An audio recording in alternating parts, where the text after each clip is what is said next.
இஸ்லாம் முகமது நபியால தோற்றுவிக்கப்பட்டதா? அது என்னன்னு கொஞ்சம் சொல்லுங்க.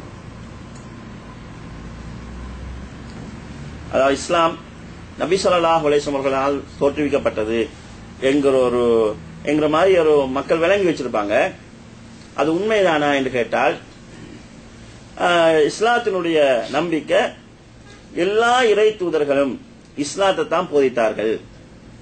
எல்லா இறை தூதர்களும் ஒரே இறைவனை வணங்க வேண்டும். அவருடைய காலத்தில் அவர் சட்டங்களை சொல்வார், நான் சமுதாயத்துக்கு தேவையான சட்டங்கள், அந்த சட்டங்களை பின்பற்ற வேண்டும் என்கிறதான் சொன்னாங்க என்பது இஸ்லாத்துடைய நம்பிக்கை. ஆதம் அலைஹிஸ்ஸலாம், பைபிள் ஆதாம்னு வரும், அவர்களை நாங்கள் அல்லாஹ்வுடைய ஒரு இறை தூதரா நம்புறோம். அவரும் இஸ்லாத்தை தான் போதித்தாரு. இதே மாதிரி ஆபிரகாம் சொல்லி சொல்வாங்க நபி, அவரும் இஸ்லாத்தை சிலை வணக்கத்துக்கு எதிர்த்து ஏகத்துவ நம்பிக்கையை போதித்து இஸ்லாத்தை தான் போதித்தார் என்கிறது தான் முஸ்லீம்களுடைய நம்பிக்கை. இதே போன்று மோசே என்று சொல்லி சொல்லுவாங்க, மூசா அலைஹிஸ்ஸலாம் அவர்களும் மூசா அலைஹிஸ்ஸலாத்துடைய நபி அவங்களுடைய வரலாறை விட குர்ஆனில் மூசா அலைஹிஸ்ஸலாத்துடைய வரலாறு தான் அதிகமா இருக்குது. குர்ஆன் எடுத்து பாத்தீங்கன்னா நபி ஸல்லல்லாஹு அலைஹி வஸல்லம் வரலாறை விட மூசா அலைஹிஸ்ஸலாத்துடைய வரலாறு தான் அதிகமா இருக்குது. அவருடைய பெயர் தான் அதிகமா சொல்லப்பட்டிருக்குது. அப்ப மூசா அலைஹிஸ்ஸலாம் அவர்களும் அல்லாஹ்வுடைய இறை தூதர், அவரும் இஸ்லாத்தை தான் போதித்தாரு என்கிறது முஸ்லிம்களுடைய நம்பிக்கை. இயேசுன்னு சொல்லுவாங்க ஈசா அலைஹிஸ்ஸலாத்துக்கு, ஈசா அலைஹிஸ்ஸலாம் அவங்களும் இஸ்லாத்தை தான் போதித்தாங்கிறது முஸ்லிம்கள் நம்பிக்கை. பைபிள்ல பலருடைய நபிமார்களுடைய பெயர்கள் வரும். டேவிட் சொல்லுவாங்க, நாங்க தாவூதுன்னு குர்ஆன்ல சொல்லப்படுது, சாலமோன்னு சொல்லுவாங்க, குர்ஆன்ல சுலைமான் சொல்லப்படுது. இவங்க அதாவது இஸ்லாம் இந்த இறை தூதர்களுக்கு இடையில பாகுபாடு காட்டக்கூடாது. அந்த சமுதாயத்துக்கு அனுப்பப்பட்டவங்க இந்த சமுதாயத்துக்கு அனுப்பப்பட்டவங்க வேறுபாடு காட்டக்கூடாது, வேறு மொழிகளை பேசினவங்க வேறுபாடு காட்டக்கூடாது. லா நுஃபர்ரிகு பைனர் ருசுல், இறை தூதர்களுக்கு மத்தியில் விசுவாசிகள் பாகுபாடு காட்டக்கூடாது என்று குர்ஆன்ல சொல்லுது. அந்த அடிப்படையில் எல்லா இறை தூதர்களையும் நம்பிக்கை கொள்ள வேண்டும் என்று இஸ்லாம் சொல்லுது. எல்லா இறை தூதர்களும் போதித்தது இஸ்லாத்தை தான்.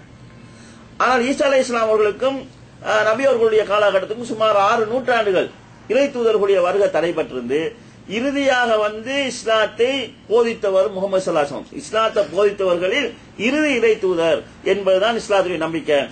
அந்த முன்னால வந்த இறை தூதர்களுடைய போதனைகள் சிதைவுட்டு அதையே பின்பற்றுகின்றவங்க வேற வேற பெயர்கள் இருக்கிறதுனால இது புதிதாக வந்த ஒரு மார்க்கம், இதை தோற்றுவித்தவர் முகமது என்கிற நம்பிக்கை இருக்குது. நபி ஸல்லல்லாஹு அலைஹி வஸல்லம் இதை தோற்றுவிக்கல. குர்ஆன் நீங்க பாத்தீங்கன்னு சொன்னால் புதிதான ஒரு சட்டத்தை நபி ஸல்லல்லாஹு அலைஹி வஸல்லம் சுயமாக சொல்ல முடியாது என்கிற அளவுக்கு குர்ஆன் சொல்லுது.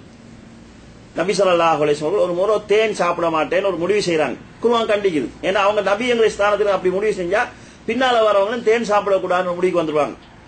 அதனால குர்ஆன் கண்டிக்குது, யா அய்யுஹன் நபி லீம துஹர்ரிமு மா ஹல்லல்லாஹு லக், அல்லாஹ் உங்களுக்கு ஆகமாக்கி இருப்பதை நீங்க எப்படி தடை செய்வீங்க?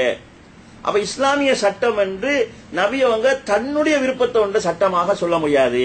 இறைவன் புறத்திலிருந்து வந்த செய்திகளை தான் அவர் மக்களுக்கு எடுத்து சொல்லி விளங்கப்படுத்தி மக்களை நடைமுறைப்படுத்த தூண்டுகின்றவராக இருந்திருக்கிறார். அந்த வகையில இஸ்லாம் என்கிறது அது இறை மார்க்கம், அல்லாஹ்வுடான உருவாக்கின மார்க்கம். அதைத்தான் எல்லா நபிமார்களும் போதித்தாங்க. அதே செய்திகளை அந்த சமுதாயத்துக்கு தேவையான தவறுகளோடு கடைசியாக போதித்தவர் தான் நபி ஸல்லல்லாஹு அலைஹி வஸல்லம். அவங்களால தோற்றுவிக்கப்பட்டது, அவங்களால போதிக்கப்பட்டது என்று வேண்டுமானால் சொல்லலாம்.